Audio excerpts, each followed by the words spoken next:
பேசுவோம். இன்னைக்கு எத்தனை பேர் எனக்கு எத்தனை பேச போகிறார், எனக்கு ஆண்டவர் பேச போகிறார், எனக்கு ஆண்டவர் இந்த நாளில் பேச போகிறார். இன்னைக்கு எனக்கான வார்த்தை புறப்பட்டு வரப்போகுது, என் குடும்பத்துக்கான வார்த்தை புறப்பட்டு வரப்போகுது, என் எதிர்காலத்தை மாற்றக்கூடிய வார்த்தை புறப்பட்டு வரப்போகுது. என்னுடைய வாழ்க்கையில் இருக்கிற எல்லா மனக்கவலைக்கும் கர்த்தர் பேச போறார். எத்தனை பேர் ஒப்பு கொடுக்க முடியும்? இன்னைக்கு ஒரு நிமிஷம் ஜெபம் பண்ணி ஒரு நிமிடம் கர்த்தருடைய கருத்துல நம்முடைய ஆவி, ஆத்மா, சரீரம், குடும்பம், எதிர்காலம், வேலை, படிப்பு எல்லாவற்றையும் ஆண்டவரே உமது கரத்துல நாங்கள் கொடுக்கிறோம். இந்த கூட்டத்துல நீர் ஆண்டவரே எங்கள் மத்தியில பேசுவீராக. எங்கள் மன கவலைகளுக்கு மருந்தாகி இயேசுவின் வார்த்தை புறப்பட்டு வரட்டும். எதிர்காலத்திற்கு ஒரு வார்த்தை புறப்பட்டு வரட்டும். தற்பொழுது நடந்து கொண்டிருக்கிற காரியங்களுக்கு ஒரு வார்த்தை புறப்பட்டு வரட்டும் என்று நம்முடைய இருதயத்தை ஒப்புக் கொடுப்போம், நம்முடைய ஆவி ஆத்மாவை ஒப்புக் கொடுப்போம். கர்த்தர் நம்மோடு பேசுவாராக. இயேசுவின் நாமத்தில் ஜெபிக்கிறோம் பிதாவே.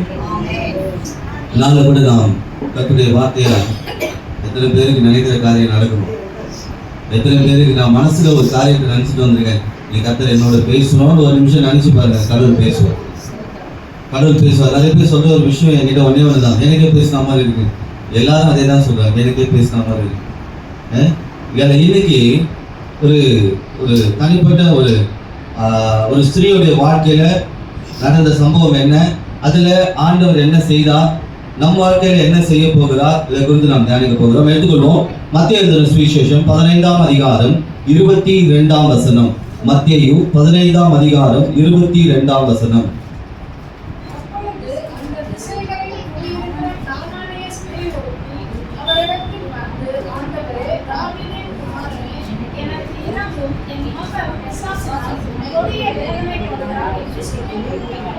பாருங்க, அந்த திசையில குடியிருக்கிற கானானிய ஸ்திரீ ஒருத்தி வந்து இயேசுவிடத்துல, தாவீதின் குமாரனே எனக்கு இரங்கும், என் மகள் பிசாசினால் கொடிய வேதனைப்படுகிறாள் என்று சொல்லி கூப்பிட்டான். இன்னைக்கு பாருங்க, நிறைய வீட்டுல நடக்கிற பிரச்சனையே கண்ணுக்கு தெரிகிற விஷயங்கள் அல்ல, கண்ணுக்கு தெரியாத விஷயங்கள் தான் பிரச்சனையா இருக்கு. இந்த பிசாசினால் அவ சொல்றா பாருங்க, இதையும் சொல்றா, என் பிள்ளைக்கு ஜுரமோ சளியோ வேற ஏதோ இல்ல, ஏதோ ஒரு காரியம் என் பிள்ளையுடைய வாழ்க்கைய நாசமாக்கிக்கிட்டு இருக்கு, மோசம் போக்கிக்கிட்டு இருக்கு. இந்த அம்மா வந்து சொல்றாங்க இயேசு கிட்ட, இது யாரா, கானானிய ஸ்திரீ வந்து சொல்றா, ஆண்டவரே, இது கானானிய ஸ்திரீ பாருங்க, சொல்றேன், ஆண்டவரே தாவீதின் குமாரனே எனக்கு இறங்கும், என் பிள்ளை பிசாசுனால ஒரு கொடிய வேதனை போறா. இன்னைக்கு எத்தனை பேர் சொல்ல முடியும், ஒரு கொடிய வேதனை இருக்கு, என்னால சொல்ல முடியும். என் குடும்பத்துல ஒரு கொடிய வேதனை இருக்கு, என் வாழ்க்கையில ஒரு கொடிய வேதனை இருக்கு, என் பிள்ளையுடைய வாழ்க்கையில ஒரு பெரிய வேதனை இருக்கு, ஆனா என்னால வெளியே சொல்ல முடியல. இன்னைக்கு நான் வந்திருக்கிறேன் இயேசு கிட்ட, அவர்கிட்ட சொல்லியிருக்கிறேன், ஏதோ ஒரு விஷயத்துல என் பிள்ளை மாட்டிருக்கு, ஏதோ ஒரு விஷயத்துல என் குடும்பம் மாட்டிக்கிட்டு இருக்கு, ஏதோ ஒரு விஷயத்துல என்னுடைய வாழ்க்கை மாட்டிக்கிட்டு இருக்கு, அது எதுலன்னு தெரியல, அதுல இருந்து வெளியே வரவே முடியல. ஆனா அவர் சொல்றா, இயேசு கிட்ட போய் இந்த மாதிரியான ஒரு பிரச்சனை மாட்டிட்டு இருக்கு. பாருங்க, மனுஷர்களால இவருடைய பிரச்சனையை தீர்க்க முடியல, இவகிட்ட இருக்கிற பணத்தால இவ பிரச்சனையை தீர்க்க முடியல, இவகிட்ட இருக்கிற அதிகாரத்தினால தீர்க்க முடியல, எதாலையும் தீர்க்க முடியல இந்த பிரச்சனைய. ஆனா இவ வந்த இடம் எங்க, எங்க பாருங்க, ஏதோ ஒரு திசையில இருந்து வரா. மனிதர்களால உதவி செய்ய முடியாத சூழ்நிலை, இன்னைக்கு அப்படிப்பட்ட சூழ்நிலை இருக்கிறீங்களா? என் பிரச்சனையை மனுஷங்களால தீர்க்க முடியாது, இயேசுவால மட்டும்தான் தீர்க்க முடியும், இயேசுவால மட்டும்தான் தீர்க்க முடியும். இப்போ பாருங்க, அதுக்கு முன்னாடி வசனத்தை வாசிங்க, அதே மத்தேயு 15ஆம் அதிகாரம் 21ஆவது வசனம். பின்பு இயேசு அவ்விடத்தை விட்டு புறப்பட்டு திரு சீதோன் பட்டணங்கள் திசைக்கு போனார். பாருங்க, அவர் ஒவ்வொரு இடமா போயிட்டு இருக்கிறாரு. இந்த அம்மா வேற திசையில இருந்து வராங்க. இன்றைக்கும் ஆண்டவராக இயேசுவானவர் சொல்றாரு பாருங்க, வேதனை உள்ள உங்களை தேடி அவர் வரார், வியாதியாய் இருக்கிற உங்களை தேடி அவர் வரார், இருளில் அகப்பட்டு இருக்கிறீங்களா உங்களை தேடி அவர் வரார், பிசாசின் வல்லமையில பிடிபட்டு இருக்கிறீங்களா உங்களை தேடி அவர் வந்துட்டு இருக்கிறார். இந்த அம்மா அவரை தேடி வராங்க. இவர் வந்திருக்கிறாருன்னு தெரிஞ்ச உடனே கானான்ல இருந்து வராங்க. எதுக்கு வராராம்? உங்கள் வாழ்க்கையை மாற்றும்படி. இன்னைக்கு ஆண்டவருக்கு, ஆண்டவரே, என் வாழ்க்கையில இருக்கிற பிரச்சனைகளை நான் நினைச்சா தீர்க்க முடியாது, மனுஷனை நினைச்சா தீர்க்க முடியாது, எனக்கு சொந்தக்காரனை நினைச்சா தீர்க்க முடியாது, என்னுடைய பணத்தினால தீர்க்க முடியாது, ஆனா நீங்க நினைச்சா அதை தீர்க்க முடியும். ஏன்னா சில பொல்லாத வல்லமைகள் இருக்கு பாருங்க. ஏன்னா எண்ணங்களை பார்க்க முடியுமா, யோசனைகளை பார்க்க முடியுமா? அது போலதான் பொல்லாத வல்லமைகளை பார்க்க முடியாது, ஆனா உணர முடியும். ஏதோ ஒரு பொல்லாத வல்லமை என்ன பண்ணுது, குடும்பத்தை போட்டு அழுத்துது, வாழ்க்கையை போட்டு அழுத்துது, சமாதானம் இல்லாதபடி அழுத்துது, என்னால் எந்திரிக்கவே முடியல, எல்லாரும் கைவிட்டுட்டாங்க. இதை சரி செய்ய யாராலும் முடியாது. இனி சரி செய்யற இடத்துல இந்த பிள்ளை இல்ல, சரி செய்யற இடத்துல என் குடும்பம் இல்ல, சரி செய்யற இடத்துல என்னுடைய சரீரம் இல்ல. என் சரீரத்தையும் என் வாழ்க்கையும் என் குடும்பத்தையும் பிள்ளையும் சரி செய்யற இடம் இயேசு மட்டும்தான். இந்த பிள்ளை அறிஞ்சான். இவ பாருங்க வந்துட்டா, தான் குடும்பத்திற்காக வந்திருக்கிறா பாருங்க. அப்பா வரல, அம்மா வந்துட்டாங்க. வந்து இயேசு வந்துட்டாரு. இப்ப பாருங்க, இந்த கானானிய ஸ்திரீ இவளுக்கு இவளுடைய சூழ்நிலை மாறணும், இவ வாழ்க்கை மாறணும், இவ பிள்ளை படுற வேதனை மாறணும். எத்தனை பேருக்கு பிள்ளைக்கு மட்டும் இல்லை, எத்தனை பேருக்கு தங்களுக்குள்ளேயே வேதனை இருக்கு? வேதனையை மாற்றுகிற இடம் இயேசுவின் வார்த்தை. வேதனையை மாற்றுகிற வல்லமையோட இயேசு ஒரே நிமிஷத்துல மாத்திர முடியும். அவர் நினைத்தால் ஒரு நிமிடத்துல உங்க பிரச்சனையை அப்படியே மாற்ற முடியும். அதுதான் தீர்வை தேடி வரா பாருங்க. எனக்கு வேற எங்கேயும் தீர்வு இல்லை, எங்கேயும் தீர்வு இல்லை. என் பிள்ளையோட இந்த பிசாசு பிடிச்சிருக்கிற காரியத்துக்கு எங்கேயுமே தீர்வு இல்லை. அதுக்கு மாத்திரை மருந்து இல்லை, அதுக்கு வைத்தியர் இல்லை, அதுக்கு தீர்வு யார்கிட்டயா போய் சொன்னாலும் என்கிட்ட வரமாட்டாங்க. நான் உங்களை தேடி வரேன். பாருங்க, இன்னைக்கு இயேசு தேடி வந்திருக்கிறாரு. பிசாசு பாருங்க இவளுடைய மகளை வியாதியஸ்தனா மட்டும் மாத்தல, எப்படி மாத்தி இருக்குன்னா, இத இன்னும் கூட நம்ம தீபா வாசிக்கலாமே. கொடிய வேதனைப்படுத்துகிறது. இந்த வசனம் 22வது வசனத்தை பாருங்க. ஆண்டவரே, தாவீதின் குமாரனே இறங்கும், என் மகள் பிசாசினால் கொடிய வேதனைப்படுகிறாள் என்று சொல்லி கூப்பிட்டான். வேதனைப்படுத்து. ஒரு வாழ்க்கையில ஒரு சில காரியங்கள் ஒவ்வொரு குடும்பத்தை வேதனைப்படுத்திக்கிட்டு இருக்கு, வெளியே சொல்ல முடியாத வேதனை. ஆனா இவ வந்துட்டு இயேசு கிட்ட சொல்லிட்டாரு, அவ வேதனை இதுதான். பிசாசு சோதிக்குது என் குடும்பத்துல, என் வேதனை இதுதான் அப்படின்னு சொல்லிட்டா. இந்த கானானிய ஸ்திரீக்கு தெரியும் சோதிக்கிறது யாருன்னு. யாரு சோதிக்கிறது? பிசாசு சோதிக்கிறது. ஆனா இந்த சோதனை எப்படி வந்ததுன்னு தெரியாது. நல்லா பாருங்க, இப்ப ஐஸ்கிரீம் சாப்பிட்டேங்க, சளி பிடிச்சிச்சு. ஏங்க ரொம்ப நேரம் பச்சை தண்ணியில குடிச்சேங்க, ஜுரம் வந்துருச்சு. எதையோ கெட்டு போறத சாப்பிட்டேங்க, வயிறு போயிடுச்சு. ஆனா இதுக்கு இந்த பிசாசு தாக்குதல் தெரியுது. ஆனா எப்படி இந்த காரியம் இந்த பிள்ளைக்குள்ள வந்தது சொல்லுவோம். ஏங்க பெத்தவங்க தப்பு பண்ணா பெத்தவங்க மேல வந்து தண்டனை வரட்டுமே, ஏங்க பிள்ளை மேல வருது? பிசாசுக்கு நல்லா தெரியும் வீட்டுல இருக்கிறவங்க யாரை அடிச்சா அந்த குடும்பமே அலரும்னு சொல்லி. வீட்டுல இருக்கிறவங்களுக்கு யாரை டிஸ்டர்ப் பண்ணா இந்த குடும்பம் படுத்துறோம்னு தெரியும். வீட்டுல இருக்கிறவங்களை யாரை கார்னர் பண்ணா இந்த குடும்பம் காலி ஆயிரும் பிசாசுக்கு நல்லா தெரியும். அதனாலதான் இவன் பாருங்க இந்த கானானிய பெண்ணுடைய அந்த மகளுடைய வாழ்க்கையில பிரச்சனையை உண்டு பண்ணிட்டான். அப்ப பிசாசுக்கு சில வல்லமைகள் உண்டு. நல்லதுன்னு இருக்கும்போது கெடுதல்னு ஒண்ணு இருக்கும், தெய்வீக சக்தின்னு ஒண்ணு இருக்கும்போது அமானுஷ்யம்னு ஒண்ணு இருக்கும். சில பிரச்சனைகள் எப்படி வந்ததுன்னே தெரியாது. பாருங்க, அப்படிதான் பிசாசுக்கு சில வல்லமைகள் உண்டு. இந்த வல்லமைகள் என்ன பண்ணும்? மனிதனுக்கு விரோதமா போராடுமா, குடும்பத்துக்கு விரோதமா போராடும், சரீரத்துக்கு விரோதமா போராடும், பொருளாதார ரீதியான காரியத்துக்கு விரோதமா போராடும், சமாதானத்துக்கு விரோதமா போராடும், சந்தோஷத்துக்கு விரோதமா போராடும். வாசிப்போம் ஒரு வசனம், எபேசியர் 6ஆம் அதிகாரம் 12ஆம் வசனம். எபேசியர் 6ஆம் அதிகாரம் 12ஆம் வசனத்தை வாசிப்போம். எபேசியர் 6ஆம் அதிகாரம் 12ஆம் வசனம்.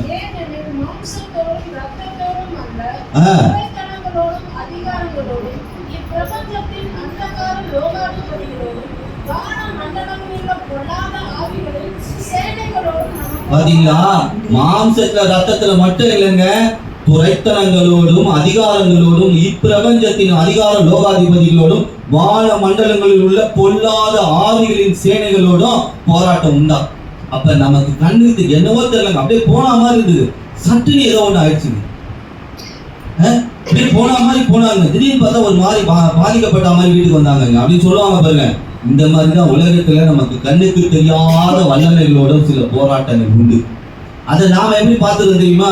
சில அதிபுத்திசாலிகள் இருக்கிறாங்க, அவங்க என்ன பண்ணுவாங்க, கடவுளே இல்லைன்றுவாங்க. ஒண்ணு கடவுளே இல்லைன்றுவாங்க. இன்னொன்று இந்த மாதிரிலாம் பண்ணாங்கன்னு வச்சுக்கோங்க, இல்லைங்க அவங்க வேற மாதிரி ஏதோ பாதிக்கப்பட்டிருக்காங்க. அதை நீங்க வந்து டாக்டர் கிட்ட போய் சொன்னேன்னு வச்சுக்கோங்க.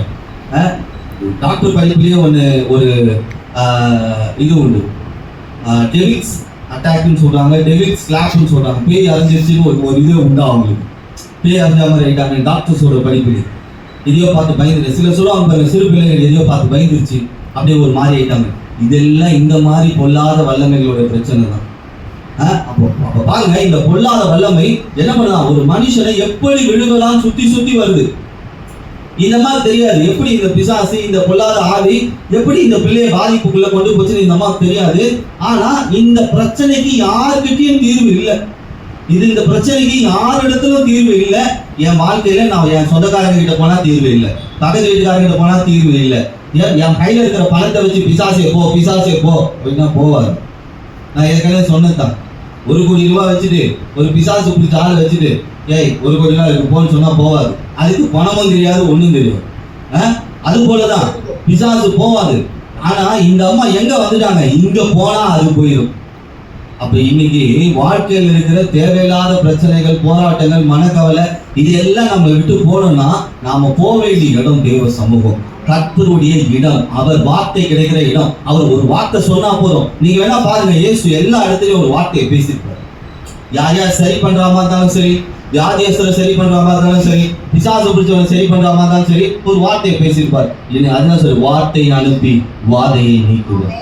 அப்ப இன்றைக்கு நம்ம சுத்தி நல்ல தெய்வீகங்களும் இருக்கு, கொல்லாத வல்லமைகளும் இருக்கு. எப்படி ஒரு மனுஷனை கவுக்கலாம், எப்படி ஒரு மனுஷனை குடும்பத்தை விட்டு பிரிக்கலாம், எப்படி இவன் சரீரத்தை வந்து ஆரோக்கியத்தை பிரிக்கலாம், எப்படி இவன் வாழ்க்கையில தருதத்தை கொண்டு வரலாம், எப்படிப்பட்ட மனிதர்களை கொண்டு இந்த குடும்பத்துக்குள்ள ஒரு சண்டையை கொண்டு வரலாம், ஒரு கலகத்தை கொண்டு வரலாம், ஏகப்பட்ட காரியங்கள். ஆனா இந்த அம்மாக்கு பிரச்சனை வந்துருச்சுன்னு தெரியும், எப்படி வந்ததுன்னு தெரியும். சரி, இந்த பிசாசு ஒரு மனுஷனை எப்படி எல்லாம் என்ன பண்ணுவோம் அதை ஃபர்ஸ்ட் தெரிஞ்சுப்போம். அதை தெரிஞ்சுக்கிட்டா நம்ம வாழ்க்கையில இதெல்லாம் எப்படி நடந்துட்டு இருக்குன்னு தெரியும். எடுத்துக்கொள்ளும் மத்தேயு எழுதின சுவிசேஷம் 4ஆம் அதிகாரம் 1 வசனம். மத்தேயு 4ஆம் அதிகாரம் 1 வசனத்தை வாசிப்போம்.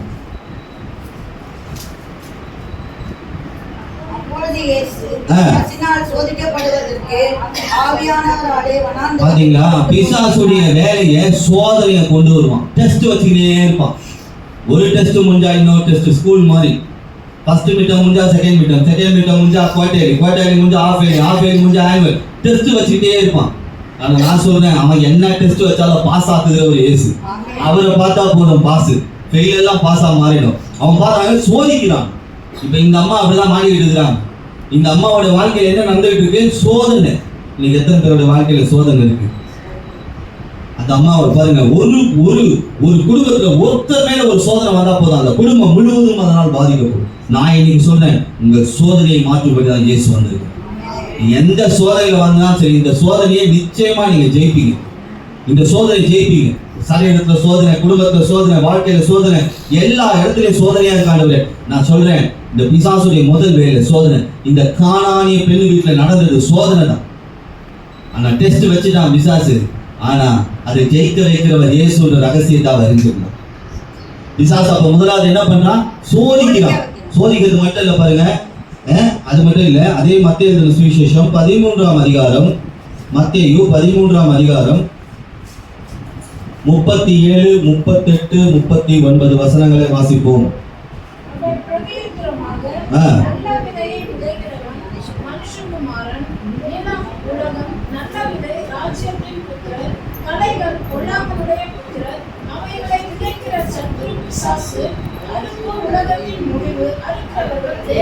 இங்க இயேசு சொல்றாருங்க, நல்ல விதையை விதைக்கிறவன் மனுஷகுமாரன். இயேசுவின் வார்த்தைகள் நல்ல விதையா இருக்கான். அப்படின்னா என்ன, ஒரே ஒரு பலாப்பழ விதையை போடுங்க, சும்மா மரம் ஃபுல்லா பலாப்பழம் வந்து அந்த பலா மட்டும் இல்ல, மாம்பழம் கூட பாருங்க, ஒரு விதையை போடுங்க, நல்ல மரம் வளர்ந்து எப்படி கொடுக்கும். அந்த மாதிரிதான் கடவுளுடைய வார்த்தையாம். அந்த வார்த்தை உங்கள் வாழ்க்கைக்குள்ள வரும்பொழுது உங்கள் வாழ்க்கை ருசி மிகுந்ததா மாறுது. அதுதான் ஆண்டவர் சொல்றாரு, என் வார்த்தையை உனக்கு கொடுக்குறேன், வேற எதுவும் வேண்டாப்பா, வேற எதுவும் வேண்டாம், என் வார்த்தை உனக்கு போதும், அது உன் வாழ்க்கை ருசி மிகும். ஆனா பாருங்க, நிலம் உலகம், நல்ல விதை ராஜ்யத்தின் புத்திரர்கள், கலைகள் பொல்லாங்கானுடைய புத்திரன், அவைகளை விதைக்கிற சத்ரு பிசாசு. அப்ப பாருங்க, நெல்லெல்லாம் பாத்தீங்கன்னு வச்சுக்கோங்களேன், நல்லா வளர்ந்துடும். நடுவில் பார்த்தா கிளைகள் வளரும், பார்த்துருக்கீங்களா? அதை போய் பிடிங்க எடுப்பாங்க. இப்போ நீங்க கூட ஒரு மரம் வைக்கிறீங்க, அந்த மரம் வைக்கும் போது சைட்ல ஏதாவது வளர்ந்தா என்ன பண்ணுவீங்க, புடிங்கி போடுவீங்க, கொத்தி போடுவீங்க. அந்த மாதிரிதான் பிசாசு என்ன பண்ணுவாங்க, நல்லா இருக்கிற உங்க வாழ்க்கையில நாசமா போட்டோம்னு எதையாவது வேச்சு விட்டுருவான். நல்லதே இது பண்ண மாட்டான், அவங்களை வளரவே விட மாட்டான். பிசாசு என்ன பண்றானா, எதுக்கு அது வளருது பா, நீங்க நல்லா பாருங்க, சாதாரண இடத்துல வளராது. ஒரு செடி ஒரு இடத்துல நோண்டி வச்சு பாருங்க, பக்கத்தே கடற்கரை 10 செடி வந்துடும். ஏன் தெரியுமா, இந்த செடிக்கு எப்படியாவது உரம் வைப்பாங்க, இந்த செடிக்கு எப்படியாவது தண்ணி ஊற்றுவாங்க, இதையெல்லாம் நம்ம எடுத்து நம்ம வளர்ந்துட்டு இதை போட்டு அழுத்திடுவோம். அப்படிதான் இன்னைக்கு தேவ பிள்ளைகள் என்ன பண்றாங்க, இயேசுவின் வார்த்தையை கேட்கிறோம், அவருடைய செவிக்கிறோம், அவருடைய கடவுளுடைய வார்த்தையை கேட்கிறோம், இதுல நீங்க வளர்ந்துடக்கூடாதுன்னு என்ன பண்ணுவாங்க, கதைகளை வரைப்பான். எப்படின்னா குடும்பத்துக்குள்ள குழப்பத்தை வச்சு விட்டுருவான். குடும்பத்துக்குள்ள என்ன ஆகும், குழப்பத்தை வச்சு விட்டுருவான். உள்ளுக்குள்ள குழம்பி நாங்களும் தெய்வீகத்துக்குள்ள போக முடியாம நம்மையும் தெய்வீகத்தை விட்டு அகன்று போக பண்ணுவோம்.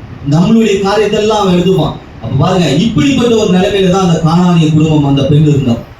அவன் அந்த மகனுடைய வாழ்க்கையில கலைகள் விதைக்கப்பட்டிருக்கு. அவன் வளர முடியாதபடி, அவன் கனி கொடுக்க முடியாதபடி, அவன் சந்தோஷமா இருக்க முடியாதபடி, சமாதானமா இருக்க முடியாதபடி அவன் வாழ்க்கையில என்ன நடந்திருக்கு, சுத்தி கலைகளை வச்சுட்டான். பிசாசு ஃபர்ஸ்ட் என்ன பண்றான், ஒரு குடும்பத்தை சோதிப்பான், டெஸ்ட் வச்சுக்கிட்டே இருப்பான். ரெண்டாவது என்ன பண்றான், கலைகளை விதைப்பான். அதையே பார்த்துட்டு கலைகளையே பார்த்துட்டு நீ வளர முடியாது. உனக்கு என்ன பாருங்க. மூணாவது காரியம் பாருங்க, யோவான் 13ஆம் அதிகாரம் 2வது வசனம். யோவான் 13ஆம் அதிகாரம்.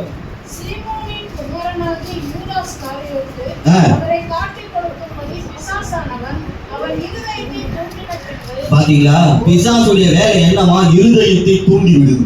இதுதான் தெரியல இந்த அம்மாவுக்கு. இந்த அம்மாவுக்கு தெரியும், கானானிய பெண்ணுக்கு தெரியும், தான் குடும்பத்துல ஒரு பிரச்சனை வந்துருச்சு, பிசாசு வந்துருச்சு, அது என் குடும்பத்தை ஆட்டி படைக்குது. ஆனா அது எப்படி வந்தது, அதோடைய பவர் என்னன்னு தெரியாது, அது என்ன செய்யும் தெரியாது. ஏதோ ஒரு பிரச்சனை வந்துருச்சு, குடும்பத்துக்குள்ள ஒரு பிரிவினை வந்துருச்சு, வாழ்க்கைக்குள்ள வந்துருச்சு, சரீரத்துக்குள்ள வந்துருச்சு, ஆனா எதனாலே தெரியாது, எப்படின்னு தெரியாது, பிசாசால மட்டும் தெரியும். அதை மட்டும் அந்த அம்மா சொல்றாங்க, பிசாசானவனால் கொடிய வேதனைப்படுகிறான். பிசாசு என்ன பண்ணிருக்கான், அப்ப முதலாவது சோதனையை நடத்தி, அடுத்தது கிளைய விதைச்சு, அடுத்தது என்ன பண்ணாங்க, இருதயத்தை தூண்டுறான்.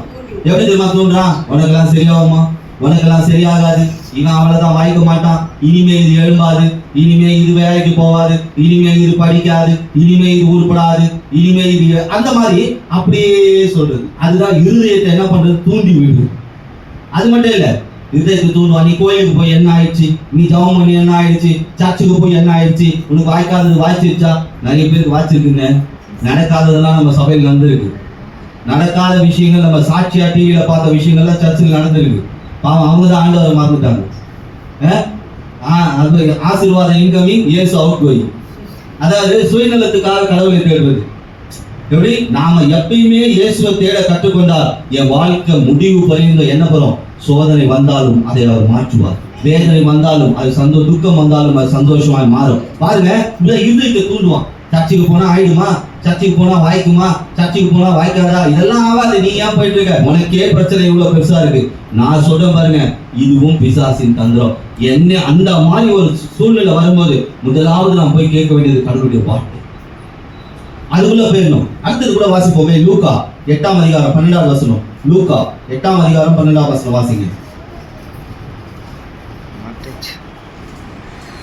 லூக்கா 8ஆம் அதிகாரம் 12வது வசனம்.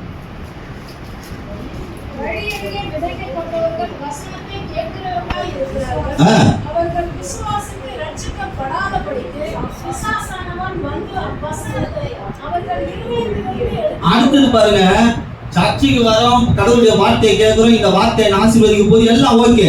ஆனா நைட்டு வீட்டுக்கு போனோன்னு இதெல்லாம் நமக்கு நடக்குமா அப்படின்னு ஒரு கேள்வி வருது பாருங்க. அதுதான் விஷயம்.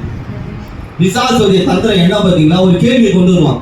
இருதயத்துல வசனம் வேலை செய்யக்கூடாது. இப்ப வீட்டுக்கு போயிட்டு, ஆண்டவரே இன்னைக்கு நீங்க சொல்லியிருக்கிறீங்க, இந்த கானானிய வாழ்க்கையில, இந்த கானானிய பெண்ணுடைய வாழ்க்கையில பிசாசின் வல்லமையை நீங்க மாத்துறீங்க, இது என் வாழ்க்கையில நடக்க போகுது, என் வாழ்க்கையில இருக்க வியாதி மாறப்போகுது, என் வாழ்க்கையில இருக்க தந்திரம் மாறப்போகுது, சாபம் மாறப்போகுது அப்படின்னு நான் சொல்றேன் பாருங்க.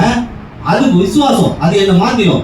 ஆனா இதெல்லாம் நடக்குமா, இதெல்லாம் அவர் பேசிட்டாரு ஏதோ பைபிள் இருக்குன்னு சொல்லி நமக்கு வாய்க்குமா, நமக்கெல்லாம் நடக்குமா, அதெல்லாம் எப்பயுமே ஜெபம் பண்றவங்களுக்கும் பைபிள் படிக்கிறவங்களுக்கு தான் அப்படி ஒரு எண்ணத்தை கொண்டு வந்து பாருங்க. அதுதான் பொல்லாத விஷயத்தை விதைக்கிறது.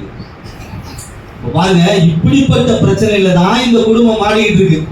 என்ன எப்படி மாறிட்டு இருக்கு, பிசாசு என்ன பண்றான், சோதனை ஆரம்பிச்சுட்டான், சோதனை ஆரம்பிச்சு கலையை விதைச்சிட்டான், அதை ஒரு பொல்லாத விஷயத்தை விதைச்சு வச்சுட்டான். அடுத்தது பாருங்க, இருதயத்தை தூண்ட ஆரம்பிச்சுட்டான். அடுத்தது என்ன பண்ணான், இருதயத்தில் இருக்கிற கடவுளுடைய வார்த்தை எடுக்க ஆரம்பிச்சுட்டான். இப்படிப்பட்ட வல்லமைக்கு இடம் கொடுத்துருக்கிறோமா, இந்த கானானிய ஸ்திரீயுடைய வாழ்க்கையில அப்படிப்பட்ட வல்லமைக்கு இடம் கொடுத்துட்டாங்க. அப்படிப்பட்ட வல்லமைக்கு என்ன பண்ணிட்டாங்க, இடம் கொடுத்துட்டாங்க. ஏற்கனவே நான் சொல்லியிருக்கேன், ஒரு கதை ஒன்று சொன்னேன். கையில கருவாடை வச்சுட்டு என்ன பண்ண முடியாது, பூனியை தோத்த முடியாது. கையில கருவாடை வச்சுட்டு பூனியை போனா என்ன பண்ணுவோம், எப்படி போவோம், போவாது. அதுக்காக போடுற மாதிரி போய் திரும்பி வரும். கரெக்ட் தானே? இப்படிதான் பிசாசு சில வல்லமைகளை நாமளே கையில வச்சுக்கிட்டு புனிய போனா போவாது. எப்படி இதெல்லாம் நம்ம வாழ்க்கையில, என் வாழ்க்கையில இப்படிப்பட்ட பிசாசின் வல்லமைகளை இயேசுவின் நாமத்தினால இன்னைக்கு எல்லாத்தையும் தூக்கி போட்டோம். இனிமே இந்த அவிசுவாசத்துக்கு இடம் கிடையாது. இனிமே பொல்லாங்கானவன் பேசுற காரியத்துக்கு செவியை கொடுக்க மாட்டேன். இந்த அம்மாவுக்கு பாருங்க, பிசாசு பிடிச்சிக்கிச்சு, பிசாசு குடும்பத்தை தாக்கிருச்சுன்னு தெரியுது. ஆனா இந்த வல்லமைகள் தான். சரி, இன்னும் கூட வாசிப்போம். லூக்கா 13ஆம் அதிகாரம் 11வது வசனம். லூக்கா 13ஆம் அதிகாரம் 11வது வசனத்தை வாசிங்க. லூக்கா 13.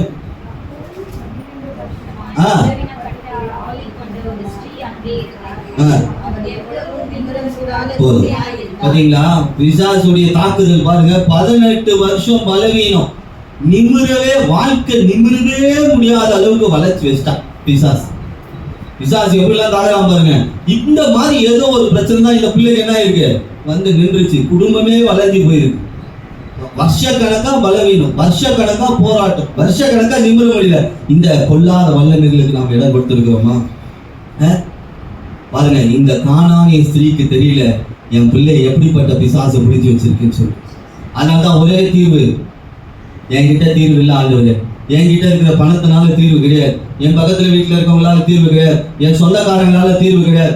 நீங்க மட்டும்தான். தாவீதின் குமாரனே எனக்கு இறங்கும். என் பிள்ளை இப்ப நாம சொல்ல போறோம், இயேசுவே எனக்கு இறங்கும். என் குடும்பத்துல ஒரு பிரச்சனை இருக்கு, என் குடும்பத்துல ஒரு பொல்லாத வல்லமை இருக்கு, அது வேதனைப்படுத்துது. நீங்க இறங்கினால் அது சரியாகும். எத்தனை பேர் சொல்ல முடியும்? குடும்பத்துல அப்படிப்பட்ட பிரச்சனை இருக்கு, இன்னைக்கு இயேசு இறங்கி சார். இப்ப நான் சொல்றேன் பாருங்க, இந்த கானானிய பெண் வந்தா பாருங்க, இவன் எங்க இருந்து வந்திருக்கிறா? கானான்ற ஊர்ல இருந்து வந்திருக்கிறான். அதனால பேர் சொல்ல, அவ பேர் கானான் கிடையாது. அந்த அம்மா என்ன சொல்ல, கானானிய ஸ்திரீ, அந்த ஊர்ல இருந்து வந்திருக்கிற பேர். பொல்லாத வல்லமைகளை இவ வாழ்க்கையில பிசாசு கொண்டு வந்துருச்சு. இதுக்கு காரணம் என்ன? இன்னைக்கு நம்ம வாழ்க்கையில சும்மா இருக்கிறவனை வந்து இப்போ நம்ம பொறுமையா போறோம், சரி சும்மா படுத்துன்னு ஒரு நாய் கல் விட்டோம்னா என்ன பண்ணும்? நறுக்கில் வந்து கொடுக்கும். கரெக்டா என்ன பண்ணும்? நறுக்கில் வந்து கடிக்கும். பாம்பு அது பாட்டு போயிட்டு இருக்கும், ஒரு கொம்புக்கு சும்மா அப்படி இருக்க சீரும். இப்போ இந்த அம்மா ஏதோ ஒரு காரியத்துக்கு இடம் கொடுத்துருக்குறாங்க. இப்ப நம்ம வாழ்க்கையிலும் சில தேவையில்லாத விஷயங்களுக்கு இடம் கொடுக்கும்போது என்ன ஆகும்? இந்த பொல்லாத வல்லமைகள் வந்து என்ன பண்ணும்? நம்ம தாக்கம். கரெக்ட் தானே? எனக்கு நேற்று வந்து ஒரு ஃபோன் பண்ண நைட்டு திடீர்னு, என்னடா இது ஒரு 8 வருஷம் கழிச்சு இவங்க கிட்ட பேசுறோம் ஃபோன்ல. 8 வருஷம் கழிச்சு என் நம்பர் வச்சிருக்காங்க போல. ஃபோன்ல சொல்றாங்க, அண்ணா எப்படி இருக்கீங்க? எனக்கு தெரியும் இவங்க தான் பேசுறாங்க. யாருங்க அப்படின்னு இந்த மாதிரி பேர் சொன்னாங்க. தெரியுமாங்க இந்த மாதிரி விஷயம்னா அந்த மாதிரி விஷயம் தான் எல்லாம் சொல்லிட்டே இருந்தாங்க. சில சர்ச்சில் இருந்து ஒரு ஃபேமிலி இருந்தாங்க, பையன் போலீஸ்ல மாட்டிக்கலாம் தெரியுமா அப்படிங்கிறாங்க.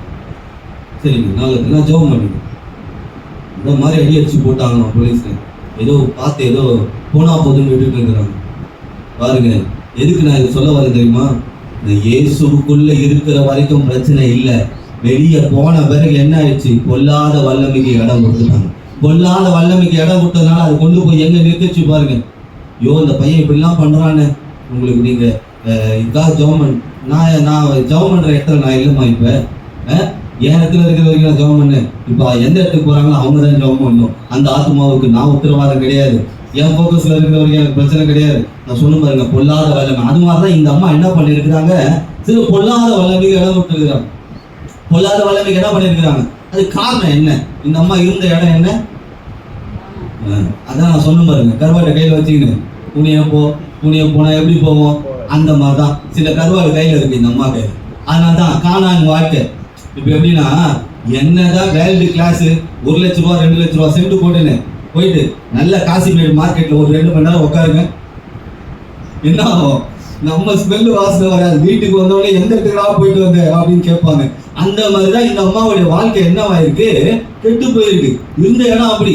சரி, அதுக்கு நான் உதாரணம் சொல்றேன். இந்த கானான் என்றால் என்ன அர்த்தம்னா, சபிக்கப்பட்டவன் என்று அர்த்தம். அப்ப இந்த அம்மா எந்த இடத்துல இருந்து வந்திருக்கிறாங்க? சபிக்கப்பட்ட இடத்துல இருந்து வந்திருக்கிறாங்க. அப்படின்னா என்னன்னா, ஆண்டவரே என் வாழ்க்கையில சாபம் இருக்கு, அந்த சாபத்துடைய விளைவு தான் என் பிள்ளையுடைய வாழ்க்கையில என்ன பண்ணிருக்கு? பெரிய பிரச்சனையை கொண்டு வந்திருக்கு. இதை மாத்த உங்களால் தான் முடியும். வசனத்தை வாசிப்போம். ஆதியாகமம் 9ஆம் அதிகாரம் 25ஆம் வசனம். ஆதியாகமம் 9ஆம் அதிகாரம் 25வது வசனத்தை வாசிப்போம். போதும். கானான் யாரா? சபிக்கப்பட்டவன். அப்ப இந்த அம்மாவுடைய வாழ்க்கையில பிசாசு வந்ததுக்கான காரணம் என்ன? சாபம். அப்ப பாருங்க, சாபம் நமக்குள்ள இருந்தா என்ன ஆகும்? பிசாசு உள்ள வந்து டென்ட் போட்டுருவான். இப்ப நம்ம பாருங்க, சும்மா மீன் மார்க்கெட்ல ஒரு மணி நேரம் உட்காந்துட்டு வந்து பாருங்க, ரோட்ல இருக்கிற மொத்தையும் வந்து நம்ம மேல தான் உட்காரும். கரெக்டா? அது வரைக்கும் உட்காராது. என்ன பண்ணும்? மொத்தையும் வந்து நம்ம மேல உட்காரும். அப்படிதான், அது போலதான் சாபம். ஆனா நான் இன்னைக்கு சொல்றேன் பாருங்க, இந்த சாபத்தை போக்க எந்த இடத்துக்கு போனாலும் வேலை ஆகாது. இந்த சாபத்தை இயேசுவால் மட்டுமே மாற்ற முடியும். அதுக்காக தான் இந்த அம்மா என்ன அங்க வந்திருக்கிறாங்க, இயேசு கிட்ட வந்திருக்கிறாங்க. என் குடும்பத்து மேல இருக்கிற சாபம், என் பிள்ளை மேல இருக்கிற சாபம், இதெல்லாம் யாராலையும் மாற்ற முடியாது. பக்கத்து வீட்டுல என் மேல கொஞ்சம் சாபம் இருக்கு, வாங்கிக்கிறீங்களான்னு சொல்லுங்க. வாங்கிப்பாங்களா? ஒரு 5 லட்ச ரூபா கொடுக்குறேங்க, என் சாபம்லாம் உங்க சாபங்க. ஐயோ, அந்த கதையே வேணாம், நீங்க கதை சாப பணம் வச்சு கூட கொஞ்ச நாள் வாங்குறாங்க, சாபத்தை வச்சு வாழ முடியாது. பாருங்க, இது சாபமான ஒரு வாக்கு. கலாத்தியர் 3ஆம் அதிகாரம் 13ஆம் வசனம் வாசிக்க வேண்டாம்.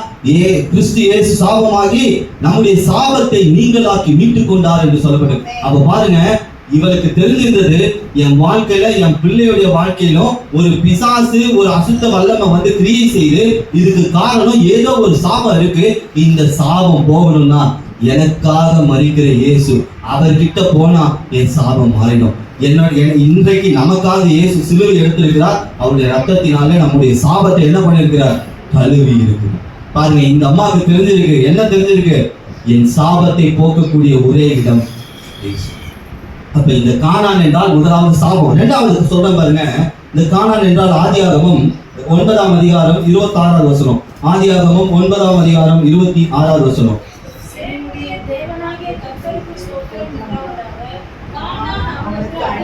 அடுத்தது பாருங்க, அடிமையான வாழ்க்கை. இவ வாழ்க்கையில பொல்லாத வல்லமை வந்ததுக்கு காரணம் என்ன?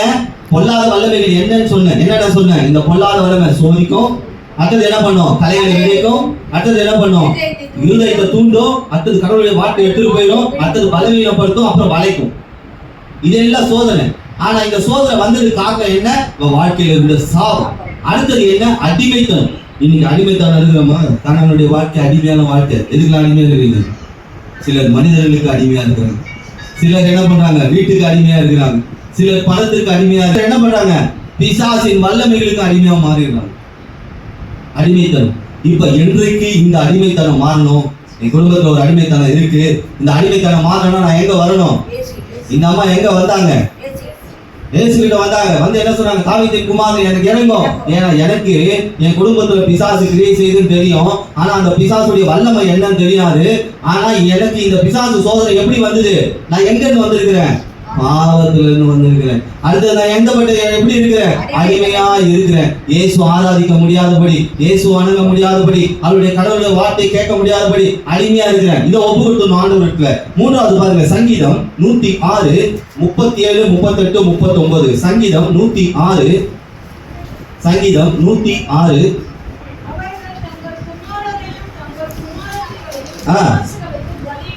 பாருங்க என்ன பண்றாங்க பாருங்க, என்ன பண்றாங்க? யார் தெரியுமா? இது கானானியர் செய்யற வேலை. என்ன செய்யறாங்கன்னா வாசிங்க, அந்த குமாரத்திலையும் பிசாசுகளுக்கு பலியிட்டார்கள். பிள்ளைகளை கூட பார்க்க மாட்டான் இந்த கானானி. சொல்லாம பாருங்க, இது சொன்னா எத்தனை பேர் தப்பா திருப்பீங்கன்னு தெரியல. இப்ப நமக்கு ஏதோ ஒரு வேண்டுதல்னு வச்சுக்கோங்க, வேண்டுதல், கடவுளே நான் தீ மிதிக்கிற போறேன், இல்லை என் பிள்ளை தீ மிதிப்பான், ஆண்டவரே நான் வந்து கொஞ்சம் முதுகுல அளவு கூட்டி நம்ம வரைக்கும் தான் பரவாயில்ல, அவனுக்கு ஏன் பிள்ளை பத்திப்பான். இது இவரை சாண்டி கூப்பிட்டு இவர் சார் கவர்மெண்ட் பார்த்தா பொதுவாக வீட்டில் லேடிஸ் என்ன பண்ண மாட்டாங்க. அவன் நடுவில் ஒரு ஸ்டேட்டஸ் ஒன்று ஒருத்தர் போட்டு விட்டேன். எங்கள் அம்மா சாமி கும்பிட்டாங்கன்னா சாமி இறங்கி வந்து ஆள விடுறா சாமின்னு வந்துட்டு. எப்படி எங்கள் அம்மா அப்படியே எங்கள் அம்மா இருந்தாங்க ஒரு நேரத்தில். எங்கள் அம்மா சாமி கும்பிட்டாங்கன்னா சாமி இறங்கி வந்து ஆள விடுறா சாமி. அந்த அளவுக்கு என்ன பண்றது, அந்த பிள்ளைகளை பலி கொடுக்குறான். எப்படிலாம் வித பார்த்தீங்களா? அதெல்லாம் சரி கிடையாது. தங்கள் குமாரத்திற்கு பிசாசுக்கு பலியிட்டார்கள். அவர்கள் கானான் தேசத்து விக்கிரகங்களுக்கு பலியிட்டு தங்கள் குமாரத்திகளுடைய குற்றமில்லாத ரத்தத்தை சிந்தினார்கள். தேசம் ரத்தத்தினால் தீட்டுப்பட்டது. அவர்கள் தங்கள் கிரியைகளினால் அசுத்தமாகி தங்கள் செய்கைகளினால் சோரம் போனார்கள். அந்த காலத்துல இவங்கெல்லாம் என்ன பண்ணிருக்காங்க பாருங்க. முதல் பிள்ளை பிறந்தா நம்மலாம் வீட்டுல கோழி ஆள் தானே பலி கொடுப்போம். அவனுங்கெல்லாம் முதல் பிள்ளை பிறந்தா அந்த பிள்ளையே பலி கொடுத்துருவாங்க. இன்னைக்கு நிறைய பேர் இப்ப இருக்கிற உலகத்துல பிள்ளைகளை என்ன பண்றாங்க, பிள்ளைகளை கம்முன்னு விட்டுட்டு நம்ம சுயநலமா வாழ்ந்துன்னு இருக்காங்க நிறைய பேர். நீ என்னன்னா பண்ணு, எதனா பண்ணு, நான் நல்லா இருந்தா போதும். நிறைய பேர் பாத்தீங்களா பிள்ளைகளை அப்படியே விட்டுறாங்க. பிள்ளைகளை அப்படியே விட்டுட்டு நீ என்னன்னா பண்ணு, எதனா பண்ணு, என்ன நல்லா வச்சு பாத்துக்கப்பா அப்படின்னு நிலைமையில போறாங்க. இதான் பிள்ளையை இப்ப பலி கொடுக்குது. இப்ப எவனா கழுத்தை வெட்டினா கேஸுக்கு போயிடும். இப்ப அப்படி கிடையாது. உலகத்தின் அசுத்தத்துக்கு ஒப்பு கொடுத்துருது. ஒப்பு கொடுத்துட்டு நம்ம என்ன பண்ண அதுல சுயநலமா வாழ்ந்துக்கு. இப்ப அப்படிப்பட்ட வாழ்க்கை தான் கானான் வாழ்க்கை. பாருங்க, இந்த அம்மா வந்திருக்கிறாங்க. கானான்னா எப்படிப்பட்ட இடத்துல வந்திருக்கா பாருங்க. ஒரு பக்கம் பாவம், ஒரு பக்கம் அடிமைத்தனம், இன்னொரு பக்கம் கொஞ்சம் வியாதி முத்தி போச்சு, இவங்களே என்ன பண்ணிடுவாங்க, கல்தத்து போட்டுருவாங்க. அப்படிப்பட்ட இடம். அது மட்டும் இல்லை, இந்த கானானுக்கு இன்னொரு விளக்கத்தை சொல்லுகிறேன். அப்போஸ்தலர் நடவடிக்கைகள் 7ஆம் அதிகாரம் 11வது வசனம். அப்போஸ்தலர் நடவடிக்கைகள் 7ஆம் அதிகாரம் 11வது வசனத்தை வாசிப்போம்.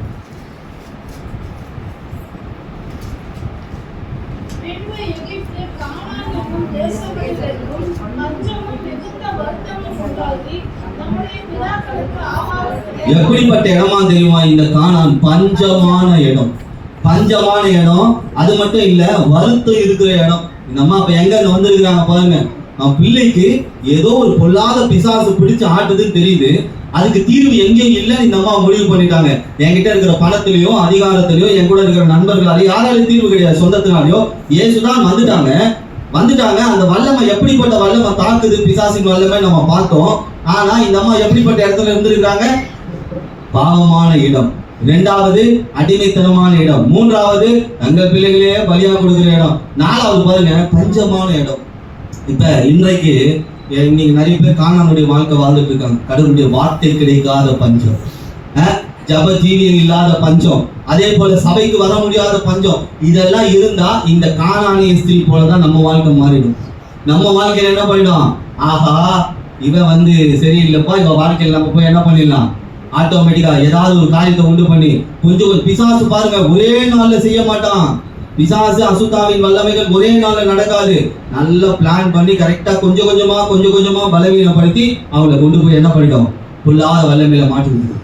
இன்றைக்கு இந்த அம்மா தான் இப்படிதான் இந்த கானானிய பெண்ணுடைய வாழ்க்கையில பொல்லாத வல்லமைகள் உள்ள வந்ததற்கான காரணம். இப்ப முதலாவது சாபமான வாழ்க்கை இருக்கக்கூடாது, அடிமைத்தனமான வாழ்க்கை இருக்கக்கூடாது. பிள்ளைகளுடைய காரியத்துல என்ன பண்ணணும், அதை பராமரிக்கணும். பிள்ளைகளை சரியா பராமரிக்கணும், சரியான பழக்க வழக்கங்கள் சொல்லி கொடுக்கணும். நாலாவது பஞ்சமான வாழ்க்கை இருந்தா என்ன ஆயிடும், அப்புறம் நம்ம தாவீதின் குமாரனே இறங்கும் போய் கேட்டுட்டே இருக்க வேண்டியதுதான். இன்றைக்கு அநேகருடைய வாழ்க்கையில என்ன பண்ணிட்டு இருக்கு, இந்த கானானுடைய வல்லமை தான் என்ன செஞ்சுட்டு இருக்கு, கிரியை செய்துட்டு இருக்கு. இந்த கானானிய ஸ்திரீ இப்ப என்ன பண்ணா, இயேசு கிட்ட வந்தாரா, இயேசுவை பார்க்கறாளா இல்லையா? நீங்க எத்தனை பேர் அப்படி வந்திருக்கீங்களா? இயேசுவை பார்க்க வந்திருக்கேன், என் பிரச்சனை மாதிரி இயேசுவை பார்க்க வந்திருக்கேன், என்னால சொல்ல முடியாத வேதனை, இயேசுவை பார்க்க வந்திருக்கேன். என் வியாதி மாறணும், என் பஞ்சம் மாறணும், என் பிள்ளையுடைய வாழ்க்கை மாறணும், என் குடும்ப சூழ்நிலை மாறணும், என்னுடைய வாழ்க்கையில் இருக்கிற பொருளாதார காரியங்கள் மாறணும். அதுக்கு யாரை பார்க்கணும், இயேசுவை பார்க்கணும். அவரை நாம பார்க்க ஆரம்பிச்சோம்னா அவர் நம்ம பிரச்சனையை பார்க்க ஆரம்பிச்சிருக்காரு. அவரை நாம பார்க்க ஆரம்பிக்கும் போது அவர் என்ன பண்றாரா, நம்ம பிரச்சனைகளை பார்க்கிறார். இந்த கானானிய ஸ்திரீ எடுப்போம். மத்தேயு சுவிசேஷம் 15ஆம் அதிகாரம் 22வது வசனத்தை மறுபடியும் வாசிப்போம். மத்தேயு 15ஆம் அதிகாரம்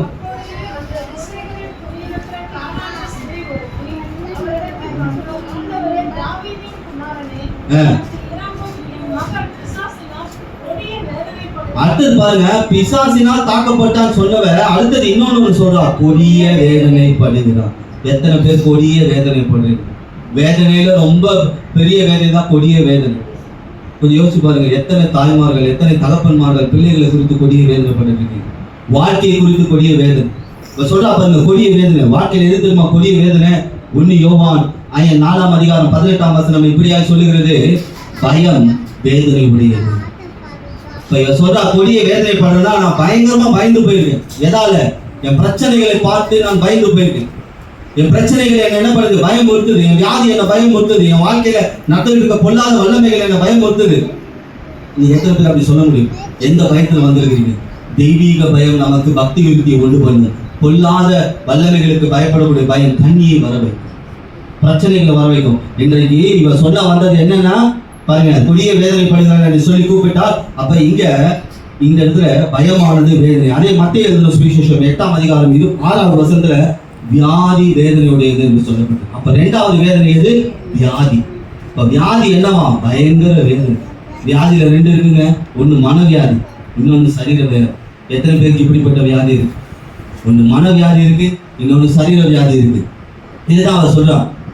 அது மட்டும் இல்ல, லூக்கா இந்த வசனத்தை வாசிப்போம். லூக்கா 16ஆம் அதிகாரம் 23வது வசனம். லூக்கா 16ஆம் அதிகாரம் 23வது வசனம். பாத்தீங்களா? எங்க வேதனையா? கொஞ்சம் விட்டா என் பிள்ளை எங்க போயிருவான்? இப்ப பாதாளத்துக்கு போயிடுவான். கொஞ்சம் விட்டா என் குடும்பம் பாதாளத்துக்கு போயிடும். கொஞ்சம் விட்டா என் வாழ்க்கை பாதாளத்துக்கு போயிடும். ஏன்னா அவர் சொல்றா பாருங்க, என் பிள்ளை வேதனை பண்றானா, அந்த வேதனை மாறலனா அவன் நிச்சயம் பாதாளம் போயிடுவான். ஏன்னா நான் எங்க இருந்து வந்திருக்கிறேன்? பாவத்துல இருந்து வந்திருக்கிறேன், அடிமைத்தனத்துல இருந்து வந்திருக்கிறேன், என் பிள்ளையை சரியா பராமரிக்க முடியாத இடத்துல இருந்து வந்திருக்கிறேன், அதே போல ஒரு பஞ்சமான இடத்துல இருந்து வந்திருக்கேன். இன்றைக்கு நீங்கள் இதை மாற்றாவிட்டால் என் பிள்ளையுடைய வாழ்க்கை எங்க போயிடும்? பாதாளத்துக்கு போயிடும். இததான் ஒரே லைன்ல சொன்னா பாருங்க, என் பிள்ளை கொடிய வேதனைப்படுகிறான். இப்ப இன்றைக்கு ஆண்டவர்கிட்ட அவர் சொன்ன வார்த்தை என்ன? மறுபடியும் இந்த வசனத்தை எடுத்து வாசிப்போம். எந்த வசனம்?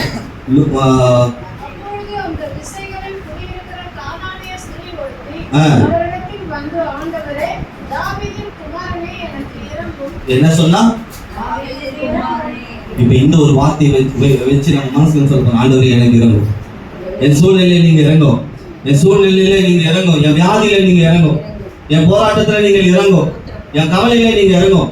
நான் நேற்று சொன்னேன், அவர் இறங்கினால் சமாதானம், அவர் இறங்கினால் சந்தோஷம், அவர் இறங்கினால் உங்க வேதனை மாறும், அவர் இறங்கினால் உங்க வாழ்க்கையே மாறும், உங்க சூழ்நிலையே மாறும். சொன்னா 28வது வசனத்தை வாசிங்க. அதே அதிகாரம் 28வது வசனம். இயேசு அவளுக்கு பிரத்யுத்தரமாக, ஸ்திரீயே உன் விசுவாசம் தெரியுது. இப்ப ஆண்டவர் சொல்ற வார்த்தை பாருங்க, எல்லாத்தையும் கேட்டார். அவருக்கு தெரியும் இந்த அம்மாவுடைய பிரச்சனை என்னன்னு தெரியும், எங்க இருந்து வந்திருக்காங்கன்னு தெரியும், இவங்க மனநிலை என்னன்னு தெரியும், இவங்க பிள்ளையுடைய காரியம் தெரியும், உங்க குடும்பம் தெரியும். இப்ப சொன்னார் பாருங்க, உன் விசுவாசம் பெரிது. ஆண்டவர் சொன்னார், நீ உலகத்து மேல விசுவாசம் வைக்கல, உன் பக்கத்து வீட்டுல இருக்கவங்க மேல விசுவாசம் வைக்கல, உன் சொந்தத்து மேல விசுவாசம் வைக்கல, உன் பணத்து மேல விசுவாசம் வைக்கல, நீ என் மேல விசுவாசம் வச்ச, என் கிட்ட இருந்து ஒரு வார்த்தை புறப்பட்டு வரும், என்னால இது சரி செய்ய முடியும்னு ஒரு விசுவாசம் வச்ச பாத்தியா? அந்த விசுவாசம் பெரிது, நீ விரும்புகிறபடி உனக்காக கடவுது என்றார். அந்நேரமே அவள் மகன் ஆரோக்கியம் அடைந்து சொன்னார் பாருங்க ஒரு வார்த்தை, நீங்க விசுவாசிக்கிறீங்க, உங்கள் விசுவாசத்தின்படி உங்களுக்கு ஆதரவு. நான் சொல்றேன், இன்னைக்கு நீங்க விசுவாசிங்க, இந்த கொடிய வேதனை மாறும், இந்த பிசாசின் தந்திரங்கள் மாறும், இந்த பொல்லாத ஆவியின் கிரியைகள் மாறும், என் குடும்பத்தில் இருக்கிற சூழ்நிலை மாறும், என் வியாதி மாறும், என் தரித்திரம் மாறும், எனக்கு விரோதமாக எழும்புகிற சத்துருக்கள் முடிய ஓடுவாங்க, அசுத்தாவின் வல்லமைகள் மாறும், எல்லாமே மாறும். நீங்க விசுவாசிங்க. ஆண்டவர் சொன்ன ஒரு வார்த்தை, நீ விரும்புகிறபடி உனக்காக கடவுள். நீ எந்த விருப்பத்துல வந்திருக்க? உன் வாழ்க்கையில ஒரு விருப்பம் இருக்கும், உன் பிள்ளையோட வாழ்க்கை மாறணும். இன்னைக்கு ஒவ்வொருத்தருக்கும் ஒரு விருப்பம் இருக்கு. ஆண்டவர் இதை கொடுத்தால் சந்தோஷமா இருக்கு, நான் விரும்புகிற காரியம் இன்னும் வாய்க்கல. நீங்க உங்களுடைய விருப்பத்தின் தன்மையை ஆண்டவர் பார்க்கிறார், அதன்படி கொடுத்து உங்களை ஆசீர்வதிக்கிறவரா இருக்கிறார். பாருங்க, அந்நேரமே அவள் மகள் ஆரோக்கியம் அடைந்தார். ஒரு வார்த்தை வந்தது, விசுவாசத்தை ஆண்டவர் இவ்வளவு நேரம் டெஸ்ட் பண்ணியிருக்காரு. ஆண்டவர் என்ன டெஸ்ட் பண்ணியிருக்காரு? இவங்களுடைய விசுவாசம் எப்படி இருக்கு, இந்த அம்மாவுடைய விசுவாசம் எப்படி இருக்கு, இந்த விசுவாசம் சரியா வேலை செய்யுமா? வேலை செய்தது. அந்த நேரமே அவள் ஆரோக்கியம் அடைந்தார். நான் சொல்றேன், நீங்க விசுவாசிங்க, உங்க பிரச்சனைக்கான தீர்வை கர்த்தர் அங்க சந்திப்பார். ரொம்ப தூரத்துல அவருக்கு எல்லையே இல்லைங்க. நீங்க இங்க ஜெபம் பண்ணிருக்கீங்க, ஒருத்தர் சிங்கப்பூர்ல இருக்காங்க, ஒருத்தர் அமெரிக்கால இருக்காங்க, அந்த சுகம் கிடைக்கும். நீங்க இங்க விசுவாசத்தோடு இருக்கிற காரியத்தை கர்த்தர் அங்க கிரியை செய்வார். ஏன்னா கர்த்தருடைய கண்கள் பூமி எங்கும் உலாவிக் கொண்டிருக்கிறது. அவருக்கு நல்லவங்களையும் தெரியும், கெட்டவங்களையும் தெரியும். அவருடைய காதுகள் எல்லா திசைகளிலும் கேட்டுக்கொண்டிருக்கிறது. அவருக்கு வானம் அவருக்கு சிங்காசனம், பூமி அவருக்கு பாதப்படி.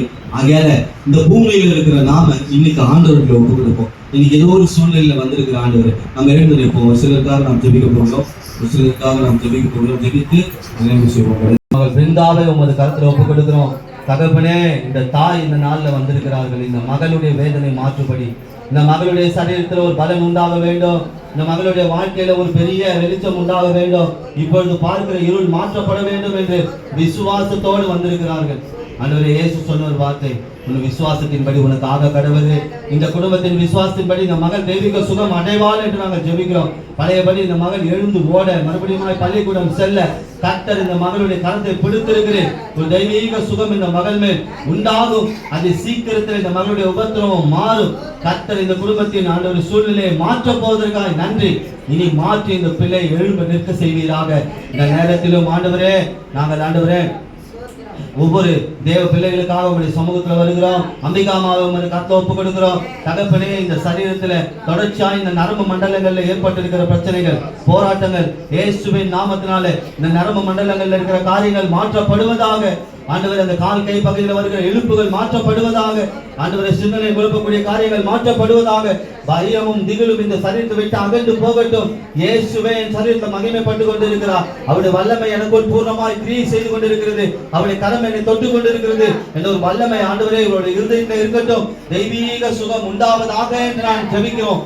பயம் ஆண்டவரை நீங்கி போகட்டும். பலவீனம் நீங்கி போகட்டும். பலவீனப்படுத்தும் ஆவியின் கிரியைகள் இயேசுவின் நாமத்தினால் இந்த சத்து விட்டு போவதாக என்று நான் சொல்லுகிறேன். இந்த நேரத்தில் கிரேஸ்காக உடைய சமூகத்தில் வருகிறோம். கர்த்தாவே, உடைய சரீரம் முழுவதும் தேவரீர் உமது மகிமையினால் நிரப்புவீராக. சரீர பலவீனங்கள் எந்த பகுதியில் இருந்தாலும் கர்த்தாவே, உமது மகிமையின் பிரசனத்தினால ஆண்டவரே, உடைய சரீரம் முழுவதும் ஒரு தெய்வீக பலத்தை உண்டு பண்ண போவதற்காக நன்றி. வந்திருக்கிற ஒவ்வொரு பிள்ளைகளும் ஒப்புக் கொடுக்கிறோம். விசேஷமாக பானை ஒப்புக் கொடுக்கிறோம்.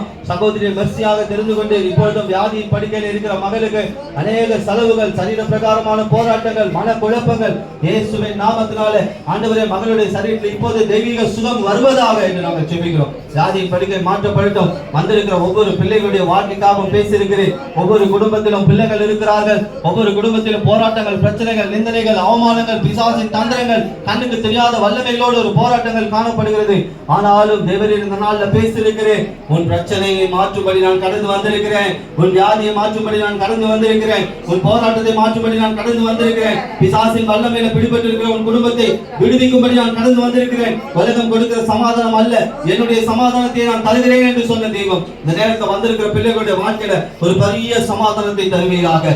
இந்த கானானிய ஸ்திரீயுடைய வாழ்க்கையின் விசுவாசத்தை பார்க்கிறோமே. அவர் பாவப்பட்ட இடத்தில் இருந்தார், அடிமையாக இருந்தார், பிள்ளைகளை பராமரிக்க முடியாதபடி, கர்த்தருடைய வார்த்தை இல்லாத ஒரு பஞ்சமான வாழ்க்கை. அப்படிப்பட்ட பெண்ணுக்கு செய்ய இயேசுவால் கூடுமானால் இந்த வார்த்தையை கேட்டுக்கொண்டிருக்கிற ஒவ்வொரு பிள்ளைகளுடைய வாழ்க்கையிலும் அந்த ஆசீர்வாதம் கடந்து வருவதாக என்று நான் சொல்லுகிறேன். உன் விசுவாசத்தின்படி உனக்கு ஆக கடவுது என்ற வார்த்தையோடு இந்த பிள்ளைகளை ஆசீர்வதிக்கிறோம். எல்லா காரியங்களையும் ஆகும், எல்லா காரியங்களும் இயேசுவின் நாமத்தால் வாய்க்கும் என்று ஆசீர்வதிக்கிறேன். கர்த்தர் பெரிய காரியங்களை செய்யும். இயேசுவின் நாமத்தால் ஜெபித்து பிள்ளைகளை ஆசீர்வதிக்கிறோம் பிதாவே.